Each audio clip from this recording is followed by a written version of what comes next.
The Sparking Zero story mode is worth your time. I've been playing Sparking Zero and I went through the tutorial to learn some moves and some counters, but the best way to learn is through practice, so I went straight to the story mode instead of online. First, you have to start on Goku and go through his episode, through the Saiyan saga to unlock all the other characters' stories, and then you can go through their episodes. Goku's arc, I assume, is the longest, and there are so many what-ifs depending on how your fight goes or the choices that you make.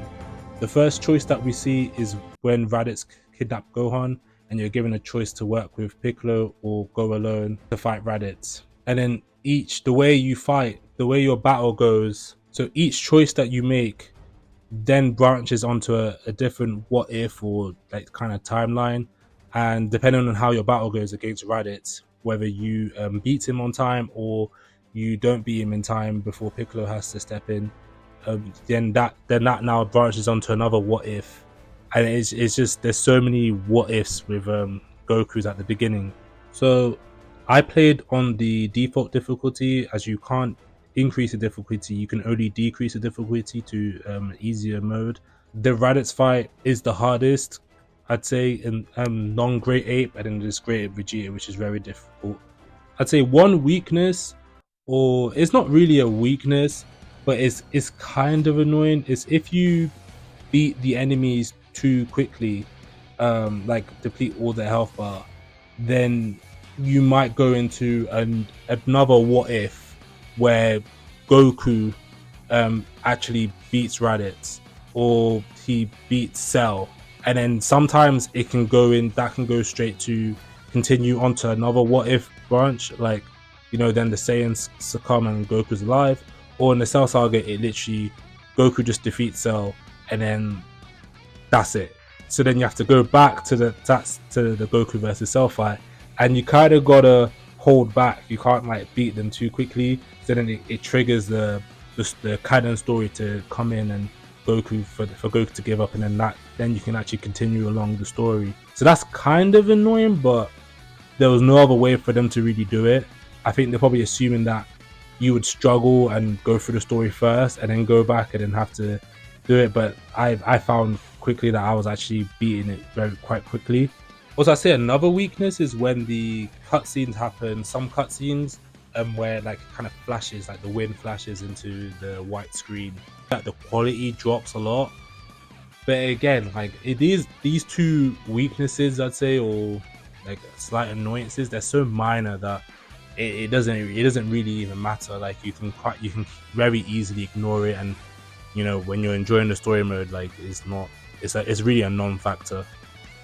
Another like benefit to doing the what ifs and that's pretty much all the content that you can do in Goku's episode is that you can unlock some characters. I think there's one where you can unlock GT Vegeta too, and then you can buy like as well. And then also with every battle in any game mode of Sparking Zero, they give you Zenny, and then you can go to the shop and buy more characters, and you can. So I went straight and bought Future Gohan and Bardock, and then you can also buy like Bardock's outfit from the special, King Kai's Rush, and all. And there's so much, and a big W from Bandai for just not making Zenny an in-game currency that you could buy. You have to play the game in order to earn Zenny, and then Zenny, then you can go to the shop and buy a thing. So it's basically play our game offline or online, enjoy it.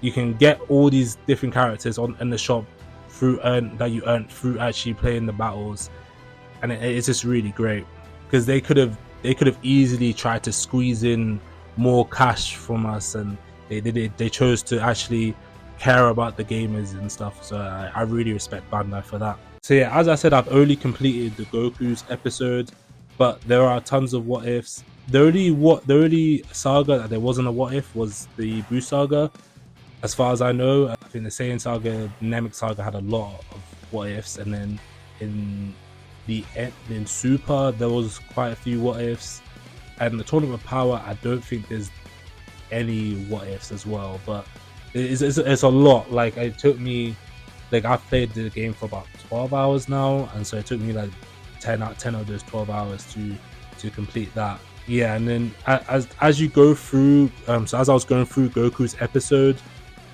is the story mode a challenge? Yes, because like it as you go through and you're fighting stronger and stronger characters, you start, obviously Raditz, and then Vegeta is stronger than Raditz, and then you go Frieza stronger than Vegeta, and you're going through, like, the characters get really tough, especially the super characters. The super characters are so much harder to fight than the Z characters.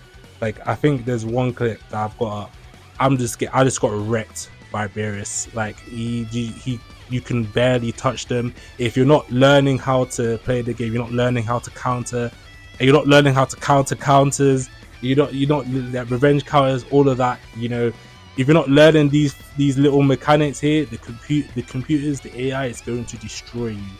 Also, I'd say one thing is, it might be best just to go through like one character's episode rather than like.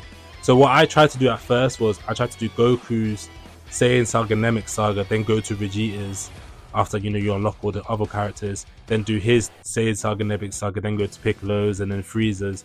But I think once I started to do that, I started to see how it was just a bit too chaotic rather than just going, because Sparking Zero is not an easy game. So when you're playing with one character and you go to the next, it's a different experience. And so it said when I was playing through Goku and just focusing just on playing through Goku's story, I was progressing the story quickly and I was getting better with Goku as I was fighting more and more. And so I think that's probably better to do than trying to do like, oh, let me just try and complete the Saiyan Saga Namek Saga and then try to do Cell and then all that, because it's so much easier just to focus on one character and then progress to the next story and then the next story and then the next story. But again, the choice is ours as yours. Like, you can do either or, and that's just amazing. Also, I would say a tip, if you're like beating them too quickly like I was, it would probably be just to like limit yourself. So like, don't go into Sparking mode. I think Sparking mode makes the fight so much easier. And so if you're wanting like a challenge, don't go into Sparking mode at all. Or if you I'd say just don't go to Sparking mode. It honestly, it makes it so much easier. Like, you can do unlimited melees, and then obviously you've got the ultimate attack, which takes like so much damage. So I would say that just try meleeing with the computer, and like you'll actually like learn a lot about the game and learn how to counter their counters, because they are going to throw all the counters at you when you're trying to melee with them. I'd say another great thing about the story is obviously when you're going through Goku's episode, Vegeta's episode. So far I've already done Goku's episode. If you just focus on one character, so it progresses very quickly, and like there's no hardly any menus to go through. You just after each arc you'll go back to that nice setting that they made. I think they took that from Raging Blast, which I've always liked, like where it's like the planets, it's going through the planets and like the timeline. But you go through that, you just press next, and it's just so fluid. Everything's just so easy for you to progress through the story. And yeah, it is very fast paced. You can complete the story quite quickly if you want, or you can take your time, and then obviously you can replay all the fights, and to replay some fights to get some certain what ifs, or to continue the story. Yeah, so far I've completed the Goku's episode. I'm kind of looking forward to playing as Goku Black and I think Jiren. I think those two might be one of the hardest ones.